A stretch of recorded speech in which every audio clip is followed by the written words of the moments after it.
the cycle length. Next thing we talk about today, we are still on Borgia Empire's case. So since we're able to calculate our cycle length for December, which is a 28-day cycle.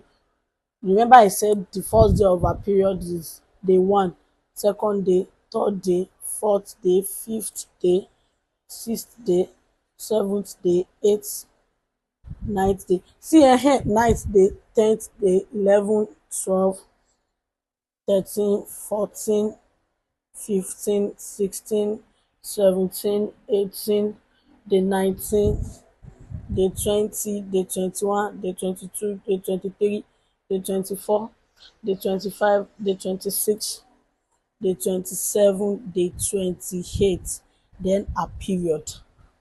So that means from the first day of your period to a day before our next period is 28 days. That's 20, is 28 days. Okay, yeah, write that 28 days down. That's the cycle length. Write it somewhere so that it won't be hard for you to calculate the cycle length. This is this. So we now want to calculate a fertile this thing. And one mistake most people do is if you ask for their cycle length, number of days you bled, like bleeding days, is different from cycle length. Some people like I started on so and ended finished on so does it mean okay, my cycle length is 4 days? Bleeding days is different from that. We are not even bothered about that one. The most important is the day from your period. You can write it somewhere. Okay, I started my period on 3rd of December. Write it somewhere. Then the next day before your next period. Okay, I saw my period on December 31st again. The next day before it, that's your cycle length. You just be writing. It's very simple. You can get a calendar or something, then be writing it, sticking it every day. Today is day one, today is day two, till you reach the day before your next period. That's how to know your cycle length. Okay, now that we now know our cycle length, how do we know our fertile window? How would Portugal calculate our fertile day? According to science, a woman is expected to see her next period 14 days after her ovulation. So we now say 28 minus that 14. You understand? 28 minus, that's if pregnancy did not occur. It will now give us what, like that? 28 minus 14 to give us 14. That's for someone with a 28-day cycle. It varies. So if it's someone with 25-day cycle, or let's say someone with 25-day cycle, you say 25 minus 14. If it's someone with 29-day cycle, you say 29 minus 14, meaning our own ovulation will fall on day 15, like that. If it's someone with 30-day cycle, you say 30 minus 14. That means ovulation will occur on day 16. You understand? Just try and if you just try and get the cycle and then minus from 14. And please, one thing is, okay, 14, so we'll now go back to day 14. Where is our day 14? Day 14 fell on day 6. Our day 14 fell on December what? December 16. So you cycle it like this. So since that this is, you write fertile. According to science, she's meant to ovulate on this day. But one thing is, you now try, if you want to now calculate the fertile window, this is the ovulation day. If you now want to calculate the fertile window, you now add 2 to this 16, to this day 16. That's on day 14, abi. You now add 2 to it. That's day 15 and day 16. Cycle it like this. You now add 2 from the back too. That's 15 and 14. So from day 12, day 13, day 14, day 15, and day 16 is a fertile window. So that's December 14, December 15, December 16, December 17, December 18. And one thing I tell people is, please, if you are trying to calculate this thing, try and have sex, let's say 2 days or 3 days before this fertile window. Because normally ovulation occurs for 12 to 24 hours. It can occur in some people for 12 hours, then some people 24 hours.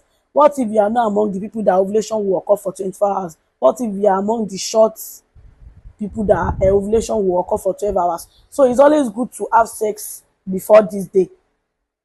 And one thing is, this is the fertile window. That meaning ovulation can occur from day 12, meaning ovulation can occur from day 12 of a cycle to day 16.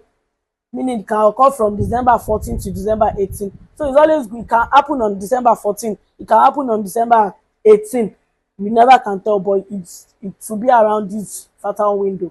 You understand? So it's always good to have sex, let's say 3 days before this day, because a man's sperm can stay in a woman's body 3 to 5 days. So as let's assume you have sex on 9, then this is day 1, day 2, day 3, day 4, day 5. You see, or let's say you had sex on day 12, then on day 10. So this will be day 1, day 2, day 3, day 4. You see, so it means the man sperm will be in the fallopian tube waiting for the ovary to release the egg. Because there are some people that, especially those government workers and all, they'll be like, "Ah, okay, let's assume you're a government worker and your ovulation started 7 a.m. on this day." So you're not like, you not know. You just know you're in your fertile window. So the ovary release the egg on this day around 7 a.m. and your ovulation will only occur for 12 hours. So before you come back from, let's say, 5 o'clock, you prepare meal, you do this, you do that. 8 o'clock, you see you have passed the ovulation. Some people will now be having sex by 9 o'clock at night, expecting that, okay, maybe today is my ovulation day, so I'm meant to get pregnant today. You don't have to have sex on this day, gogo.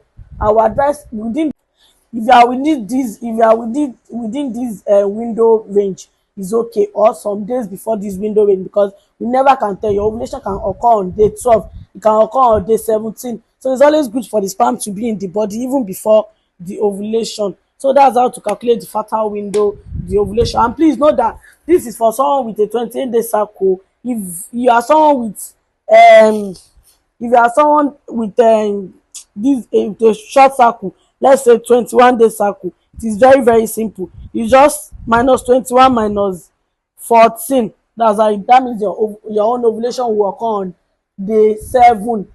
This, for 21 days, your ovulation will occur on day 7. So you just count 1 2. That's why some people ovulate immediately after period. That means the ovulation will start on this day, that's and then end on this day.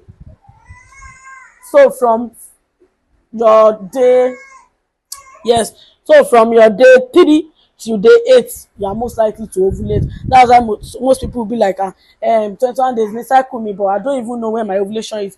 So some people now ask that, what if my cycle is 21 days and I bled for let's say 6 or 7 days, when will my ovulation occur? So we will be explaining that one in our next video.